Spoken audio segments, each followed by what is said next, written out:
Guys, what's up? So, Monday and Tuesday, they were big time PR days for me, and it took such crazy mental and psychological psyching out that I was crazy exhausted. So, work was hard enough for me to put up with, so the idea of sitting in front of a camera and just, like this, trying to talk to you guys, I didn't like that idea. So I figured I would give it a little bit of time. And even though I'm tired now, it's been almost 3 days, so I think that's a bit ridiculous. But yes, PRs. Monday, 365 squats, so that was about a 15 to 20 pound PR for me, which I thought was pretty wicked, because once I got to 355, I was like, oh my goodness, I know I'm gonna get this, but I just can't believe it. It's finally here, 355. I've been dying to be over that for a long time. Slow progress, but sure. And then I hit 265 for my second 265 double ever. I hit it 1 week ago, I think, for a double, and I was super stoked about that. And it's always a pause, because I like things to be harder. So even on deadlifts, when you lock out with your 1 rep max effort, holding it at the top is so hard. You'll notice that a lot of people drop it almost instantly after they get up there, even with straps. So Tuesday, 550 deadlift, 25 pound PR. I was pretty stoked about that. My strength coach didn't have me scheduled to hit 550 for another couple months, so that was pretty exciting. And he thinks that, with my progress, as a natural, he thinks that with my progress that I can potentially, and there's no time frame on this poll.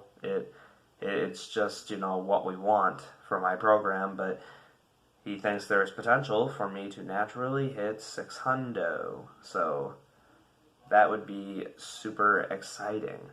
Anyway, my bench never felt better without the wraps off, which is strange. I'm starting to think that they were probably just cutting off too much circulation. And the first time I started wearing wrist straps, they did that. But then after too long, I think I just got used to it. But I think it's possible that they were just interfering with the power that my arms were able to push into the load. That was good. That felt amazing, in fact. Pretty easy. And I always pause on bench, by the way, because that's what you do on the platform when you're in a powerlifting meet. So and it's harder. And that's not to knock on just touch and go. That's fine too. That works. Not everybody wants to compete in a powerlifting meet, so that's fine. If you do touch and go, like my brother Corey does, then that's fine. Progress is progress. But I prefer to make it harder, so I pause. And then my squat with a pause. I don't have to pause on the platform, so it does seem kind of, pointless, but I just always like making it harder, so that way when I get to the bottom of the squat and then come back up, that's going to be harder. But then just coming right back up, going down and coming right back up, that's going to seem a lot easier. Well, for a lot of people. For me, it's going to feel kind of weird. And then my deadlift, I haven't hit a major deadlift PR since the beginning of the year.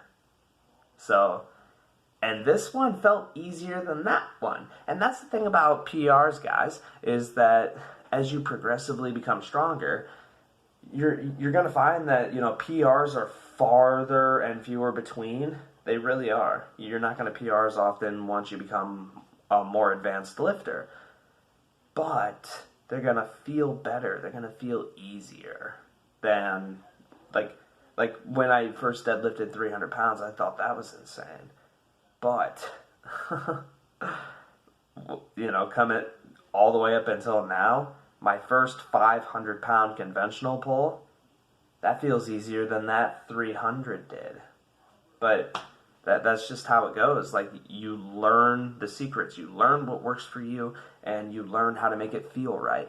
And that's the thing, when it comes to PRs, it's all up here. What's going on up in here is critical. Like, I can't be talked to when I'm hitting a PR. I can't. I mean, I don't like being talked to when I'm at the gym in the first place because I just want to get the work done. And it's not that there's no problem with talking, and I don't even have a problem with the person that is talking, but it just interferes. Like, there's a lot going on up here when you're going for a PR, and you should just be able to focus exclusively on that without the other person feeling insulted. Anyway, the mental purgatory that is required for a PR is just sick. And you see in my PR videos that I was just going like this for the reason exclusively that I was fighting sleep. I was just so tired, but my nutrition and macros were on point like always, and I did something differently. I still did not chalk up until 455 on my pulls, but I did hit 400 for only a single instead of a triple. Because when you periodically go up, you're gonna want to hit singles or doubles, so that way you can conserve that power for that PR. I usually do 400 for a triple. I don't know why I held up two fingers, but I usually do 400 for a triple, but I only did it for a single. And then 455, it just went up so damn easy. And then 500, that went up pretty easy too. But 515 after that, it went up so freaking easy. It's never gone up any easier than that. And then I jumped straight up to 535. That was sick. It felt amazing. It went up so easy, even easier than 515. Just thinking about it's getting me psyched up. And then 545, 5 pounds shy of the number my strength coach wants for me. I'm just like, oh my goodness, I couldn't believe how easy this went up. Wow, this felt easier than 525 this year. And then I was like, screw it. I'm going to go for 550. There's nothing I can lose. All I do is walk away from the bar having not gotten it. I've already PR'd. I'm happy about this. So it went insanely well. And on a side note, and before the side note, hopefully you guys like hearing about the PRs so that you know you can push yourselves too. I'm a $159 to 161 on a consistent basis. I'm the little dude of any gym. So just don't let your size stop you. It hasn't stopped me. Anyway, back to the side note. Guys, no matter what is going on in your life, no matter the circumstance, life doesn't care about it. You either put in the effort or you don't.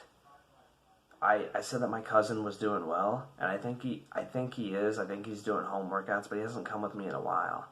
And it's really disappointing because he just got started. But you guys, no matter what your endeavor is, you have to start it now. Like, I mean, if you're about to go to bed, that's different. Go to bed. But you have to start it now.